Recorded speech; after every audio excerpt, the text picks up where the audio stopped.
As if alien invaders, mad scientists, and evil tyrants weren't bad enough, the Doctor now has to contend with a collection of godlike beings that can control reality itself. Russell T Davies has made the Pantheon a big deal in Doctor Who at the moment, and there's plenty more to come in the future. So here's everything you need to know about the most powerful boy band in the Whoniverse. I'm Ellie for Who Culture, here with 10 things you didn't know about the Pantheon of the Gods. Number 10. The Pantheon is a Time Lord fairy tale. Time Lords have pretty messed up childhoods. Typical bedtime reading on Gallifrey includes works like Snow White and the Seven Keys to Doomsday, stories about sentient universes in the shape of frogs, and most fun of all, stories of the Pantheon of Discord. In The Wedding of Sarah Jane Smith, the 10th Doctor reveals that he's known the legends of the Pantheon since he was a little boy. These stories must have been like the myths and legends we hear when we're growing up, and if we look back at Doctor Who, this actually checks out. In The Celestial Toymakers, the Doctor reveals that he's heard rumours of the titular Trickster, and then in Kinder, the 5th Doctor tells Panna that he too has heard of the legends of the Mara. The Doctor's knowledge of Sutekh in Pyramids of Mars is a weird mishmash of Egyptian and Osirian mythology, and we could probably chalk that up to his childhood stories as well. Judging by the Doctor's bewildered reaction to Maestro in The Devil's Cord, some of those stories clearly had more of an impact than others. Number 9. At least 2 more Pantheon members are coming. In an interview with Cinema Blend just before Season 1, Russell T Davies promised that viewers would see, quote, at least 3 more members of the Pantheon of the Gods. Since RTD gave that quote, we've had Sutekh show up in The Legend of Ruby Sunday and Empire of Death, which leaves us with 2 more in Season 2. Or 1 more if you count Maestro, but since we already knew that Maestro was a god at that point, it's unclear whether Russell factored them in or not. Still, whether it's 1 more or 2 more gods are definitely coming, and it's interesting to speculate when and how they'll manifest opposite the Doctor. In the last season, Maestro was the villain in episode 2, while Sutekh was our big bad in the finale. As we know from RTD1, he does love a winning formula, so could we expect the same thing again this time? Could the living cartoon character Mr. Ring-a-Ding be evidence of a Maestro-style figure with power over the moving image or the light of the projector maybe? Or could the Doctor and Belinda find themselves facing off against 2 gods in the finale? And is Mrs. Flood one of them? It would certainly be an interesting way to up the stakes from last year, if you even can up the stakes from the death of everything ever. Number 8. Captain Jack has fought the Pantheon. Sort of.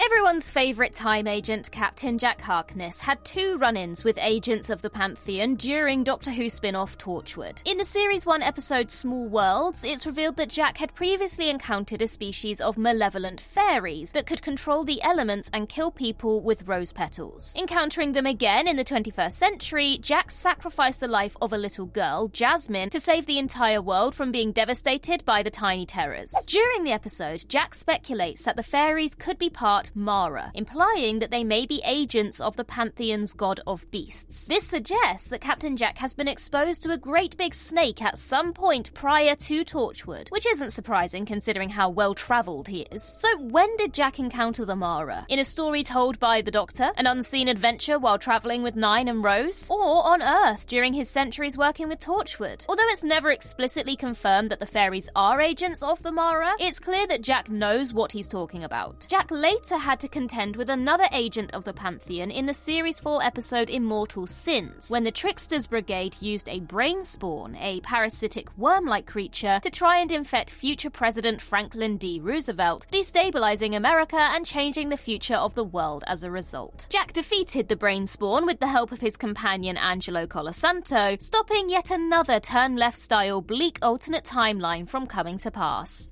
Number 7. They're not the only gods in the Doctor Who universe.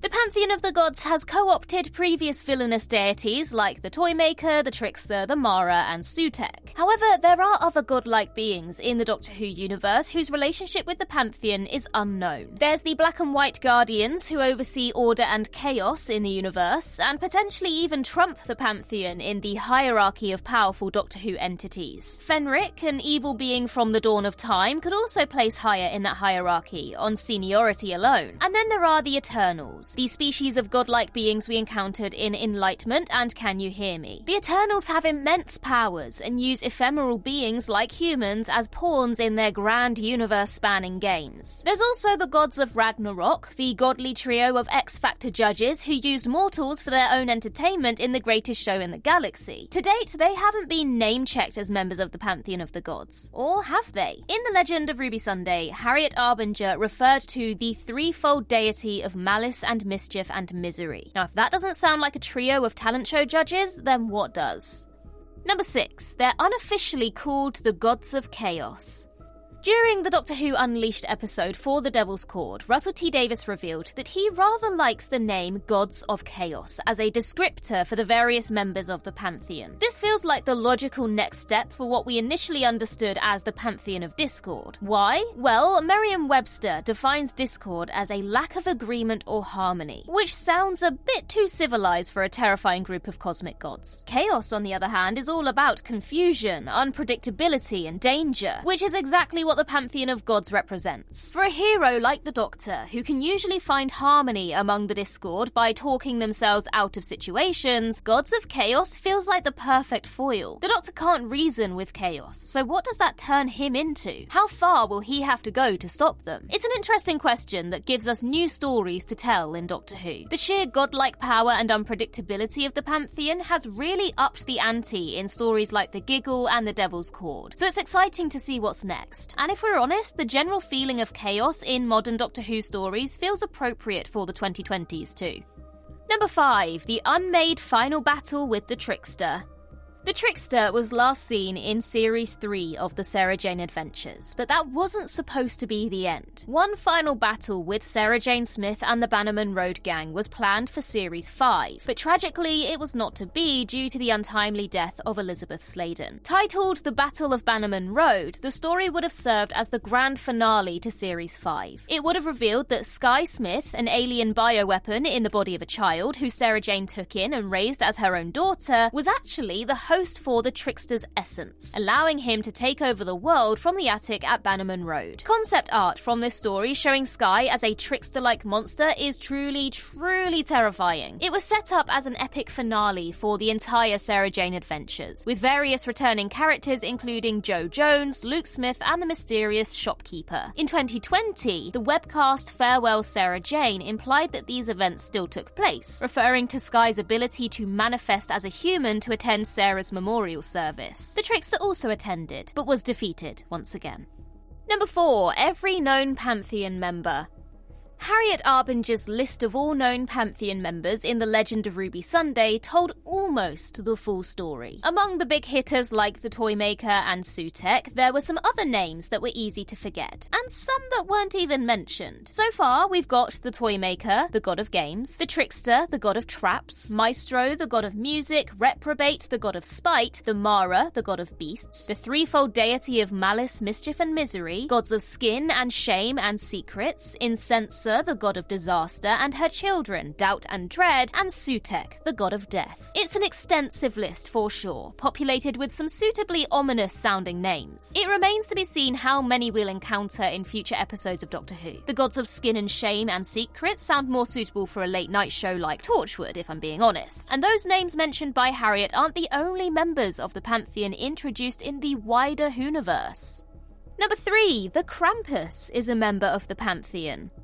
In European folklore, the Krampus is a sort of anti-Santa who punishes naughty boys and girls by gifting them coal instead of toys. He also carries a basket for the transportation of truly evil children to hell. The Krampus of folklore has made several appearances in Doctor Who spin-off media, including the terrific Paul McGann audio story Better Watch Out. But the most notable Krampus appearance was in the Doctor Who magazine comic strip Imaginary Enemies. Here, Krampus tries to bring chaos to the timelines by erasing the existence of Amy, Rory, and Mel's, also known as River Song, when they're children in the 1990s. If this sounds similar to the Trickster's plot to erase the existence of another Doctor Who companion in the Sarah Jane Adventures, then there's a reason for that. This version of Krampus was a member of the Trickster's Pantheon of Discord, later rebranded as the Pantheon of the Gods. It's unclear if the Krampus is one of the gods or merely a member of the Trickster's brigade, but either way, this is a Doctor Who Christmas special special just begging to be made. Russell, that one's on the house, you can have that one. Also, when we had all that speculation about who Ruby was before we found out, I had a theory that she was the daughter of Krampus because of her connections to Christmas, and obviously Krampus's connections to Christmas and this whole chaos and discord and the Pantheon of gods. Did it turn out to be true? No, it didn't, but I was very proud of myself for having the theory in the first place. Number 2, they're the only villains to appear across the Whoniverse. The Pantheon has done something that not even the Daleks or Cybermen have been able to do: appear across every Doctor Who TV show. The Doctor has done battle with the Toymaker, the Mara, Maestro and Sutekh in the main show, while the Trickster and his brigade have appeared in Doctor Who, Torchwood and the Sarah Jane Adventures. In turn left, the Trickster's brigade tried to alter the life of Donna Noble by using a time beetle. Donna wasn't the only one of the Doctor's companions to fall victim to the Trickster's brigade either, as the Trickster thrice attempted to meddle in the life of Sarah Jane Smith. On his final attempt, he was foiled by not just Sarah and the Bannerman Road gang, but by the 10th Doctor too. Not content to manipulate the personal histories of Doctor Who companions, the Trickster's brigade also tried to change the course of world history in the aforementioned Torchwood Series 4. What this all means is that the Pantheon is one of the most prevalent and dangerous villains in the Doctor Who universe, despite their relative lack of fame compared to the Pepperpots and Robo-Men. Number 1, the Trickster has a plan for Harriet Jones.